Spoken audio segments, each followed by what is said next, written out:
Hello everyone.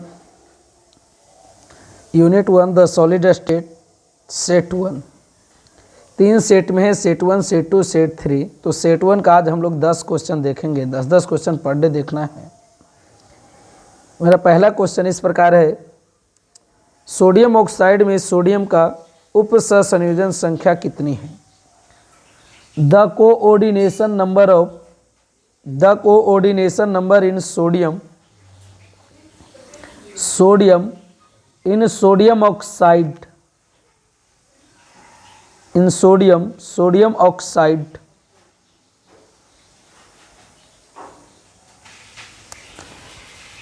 The coordination number of sodium in sodium oxide Na2O। Sodium oxide में पूछ रहा है कि सोडियम का कोऑर्डिनेशन नंबर कितना होगा। तो देखिएगा, कुछ कंपाउंड के बारे में हम कोऑर्डिनेशन नंबर आपको सबसे पहले बता देते हैं किसमें कितना होगा। अभी हम कंपाउंड यहाँ पे ले लिए हैं, कंपाउंड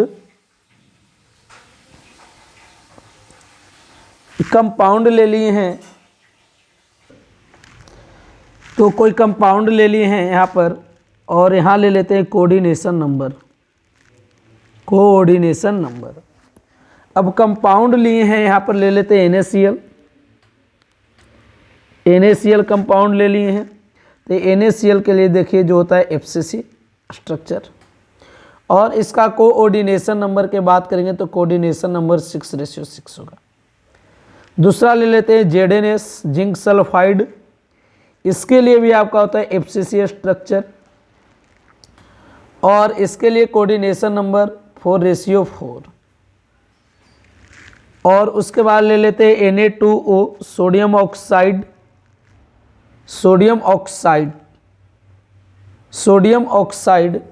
तो इसके लिए हो जाएगा, इसका स्ट्रक्चर के बात करेंगे तो स्ट्रक्चर आपका होता है FCC, और इसके लिए हो जाएगा 4:8। और उसके बाद CaF2 कैल्शियम फ्लोराइड, इसके लिए भी आपका होता है FCC, और इसके लिए हो जाएगा 8:4। और एक होता है सीजियम क्लोराइड, इसके लिए जो होगा 20cc हो जाता है, और इसके लिए होगा 8:8। तो हमको क्वेश्चन पूछ रहा है कि सोडियम ऑक्साइड में सोडियम का कोऑर्डिनेशन नंबर क्या होगा। तो सोडियम ऑक्साइड में सोडियम का कोऑर्डिनेशन नंबर जो होगा 4 हो जाएगा। सोडियम का कोऑर्डिनेशन नंबर हो जाएगा 4। बी को कर दीजिए लॉक। नेक्स्ट क्वेश्चन कह रहा है, which of the following is non crystalline solid substances. निम्नलिखित में से कौन अक्रिस्टलीय ठोस पदार्थ है? देखिए, अक्रिस्टलीय ठोस को ही हम लोग बोलते हैं बेरवादार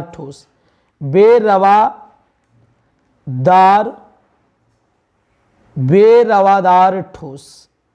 अक्रिस्टलीय ठोस को ही बोलते हैं बेरवादार ठोस, यानी कि एमोर्फस सॉलिड। अब देखिए, एमोर्फस सॉलिड के जब एग्जाम्पल के बात करेंगे, तो एमोर्फस सॉलिड में आ जाएगा। सबसे पहले इसका एग्जाम्पल देखते हैं। प्लास्टिक,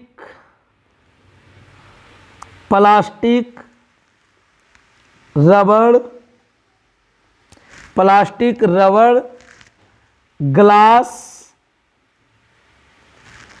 ग्लास,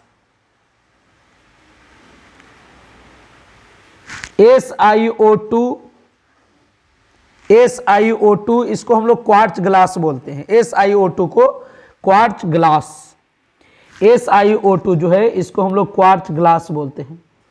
क्वार्ट्ज ग्लास,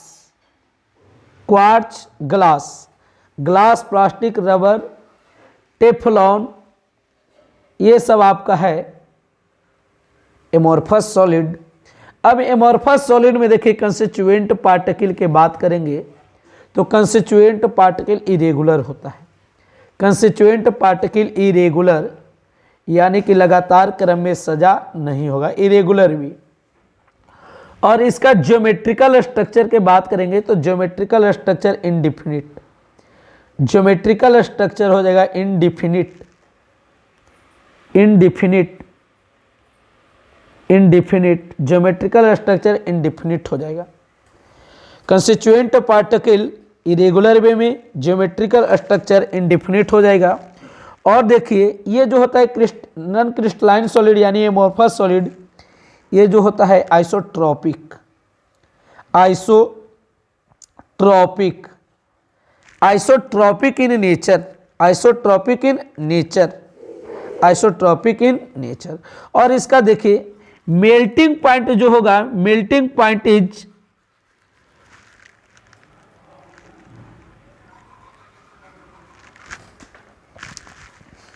ये आपका एनाइसोट्रॉपिक हो गया।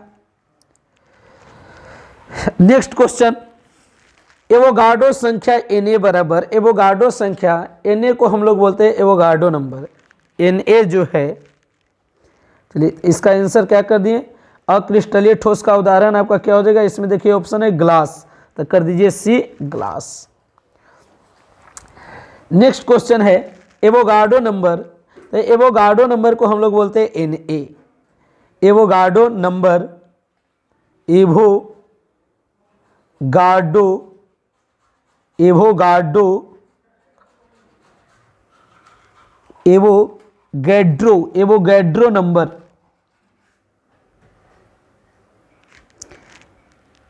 एवोगैड्रो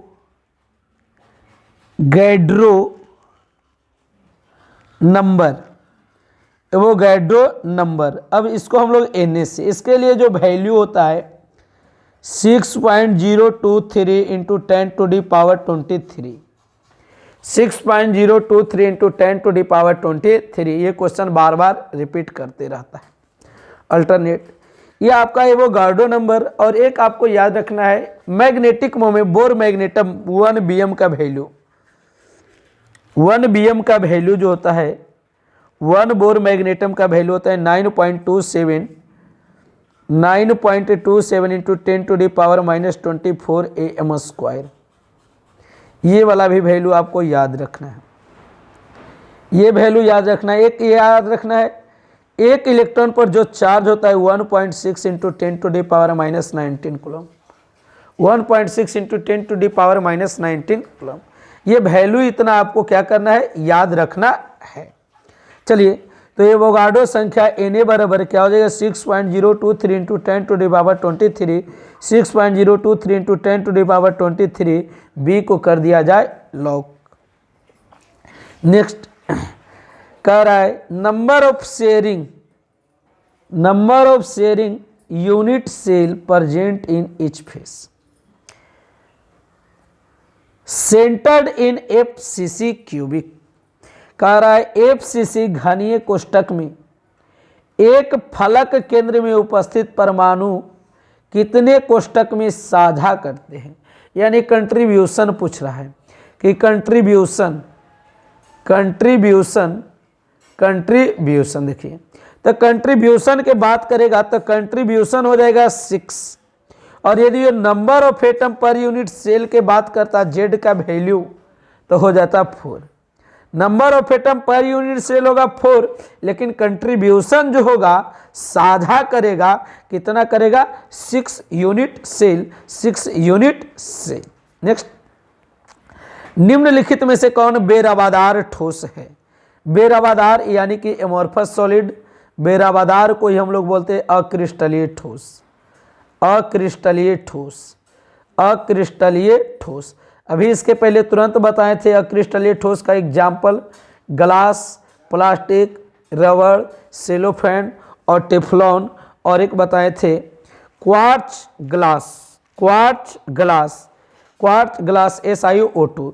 ये आपका हो जाएगा कौन सा solid, amorphous solid, amorphous solid, अक्रिस्टलीय ठोस, अक्रिस्टलीय ठोस। चलिए नेक्स्ट क्वेश्चन है मूल क्रिस्टल तंत्र की संख्या कितना होगा। मूल क्रिस्टल तंत्र, basic crystal system is, basic crystal system is, मूल क्रिस्टल तंत्र की संख्या है जो कितना होगा। तो देखिए बेसिक क्रिस्टल सिस्टम देखना है। सबसे पहला, अब यहाँ पर इतना इतना पॉइंट है, सबके बारे में एक तोड़िए देते हैं। बेसिक क्रिस्टल सिस्टम पूछेगा जिसको हम लोग मूल क्रिस्टल तंत्र कहते हैं या सप्त क्रिस्टल तंत्र भी बोलते हैं। तो basic crystal system 7, basic crystal system 7 होगा, बेसिक क्रिस्टल सिस्टम 7। अब देखिए बीसीसी में यदि जो कोऑर्डिनेशन नंबर पूछे, बीसीसी में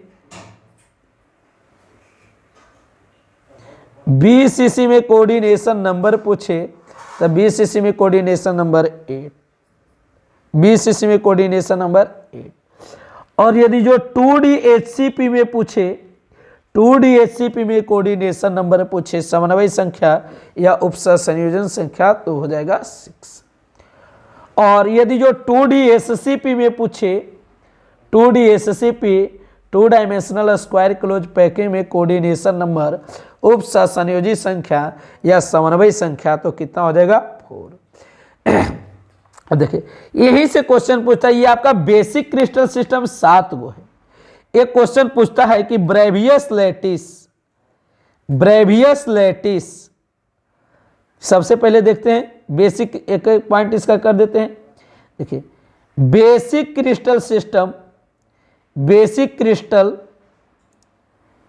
क्रिस्टल कितना हो जाएगा 7।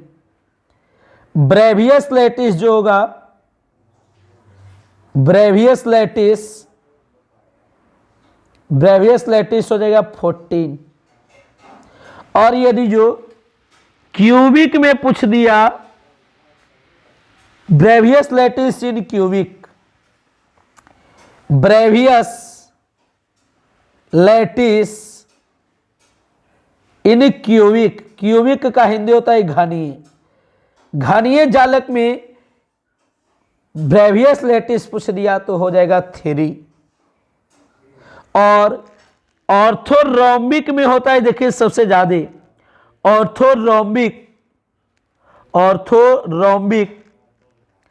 ऑर्थोरोम्बिक में होता है ब्रेवियस लैटिस 4। इसमें होता है 3 primitive, body centre, face centre. इसमें होता है 4 प्रिमिटिव भी होता है, बॉडी सेंटर भी होता है, फेस सेंटर भी होता है और इंड सेंटर भी होता है। तो ऑर्थोरोम्बिक में सबसे ज्यादा ब्रेवियस लैटिस होगा। चलिए नेक्स्ट कह रहा है निम्नलिखित में से कौन ऑक्साइड धातु की तरह विद्युतीय गुण को दर्शाता है। V14 following oxide show electrical properties like metal, electrical properties like metal. तो देखिए इसमें यहां पर 3 के जगह पर सुधार के कर देना है 2। CrO2 जो है धातु की तरह विद्युतीय गुण को दर्शाता है, CrO2। नेक्स्ट HCP संरचना में संकुलन प्रभाज पैकिंग फ्रैक्शन। अब देखिए इसके लिए भी याद रखना है बढ़िया से।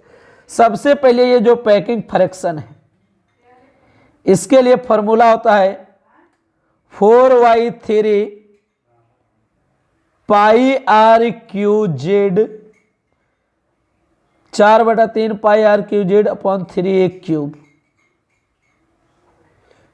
4 pi R Q Z upon 3a cube. ये आपका पैकिंग फ्रैक्शन का फॉर्मूला होता है।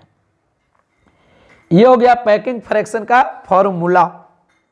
अब देखिए यहां पर SCP या इसी को हम लोग PCC बोलते हैं, और एक BCC और एक FCC। SCP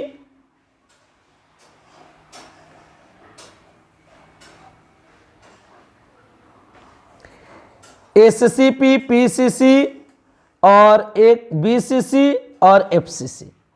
अब देखिए तीनों के लिए एक PF पैकिंग फ्रैक्शन, एक PE पैकिंग इफिशियंसी और एक VS vacant space.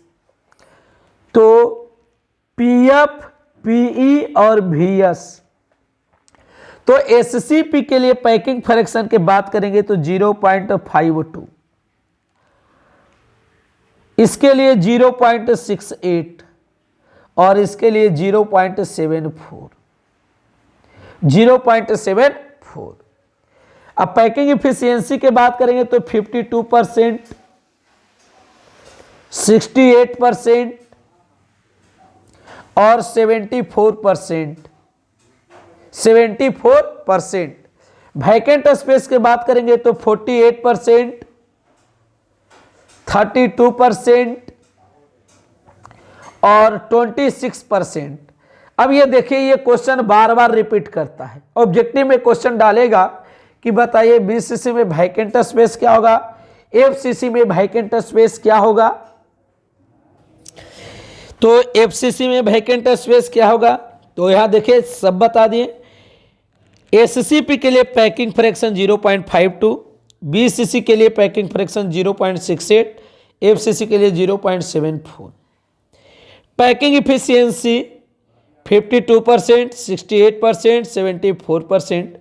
Vacant space 48%, 32%, 26%। Vacant space का हिंदी होता है खाली स्थान, खाली स्थान। चलिए नेक्स्ट क्वेश्चन, तो इसका आंसर क्या हो जाएगा, एचसीपी। एफसीसी को ही हम लोग एचसीपी बोलते हैं। तो एचसीपी के लिए क्या हो जाएगा, 0 पॉइंट, पैकिंग फ्रैक्शन पूछ रहा है तो पी ऑफ 0.74, 0.74 को कर दीजिए lock. Next, the coordination number of sodium ion in NaCl, the coordination number of sodium ion in NaCl, sodium ion in NaCl। आपको यहाँ पर बता दिए थे कि किसमें किसका कोऑर्डिनेशन नंबर कितना होगा, कोऑर्डिनेशन नंबर कितना होगा। चलिए आपको बताए थे कि NaCl में क्या हो जाएगा, सोडियम का भी होगा 6 और क्लोरीन का भी होता है 6। चलिए नेक्स्ट क्वेश्चन है, which of the following HCP crystal, HCP crystal structure, HCP crystal structure. तो आप आइए यहाँ पर बैक आइए क्वेश्चन नंबर 4, 5 में देखिए, ये क्वेश्चन आपको यहाँ पर बताया हुआ है कि HCP क्रिस्टल किसके लिए होगा, NaCl को FCC या HCP।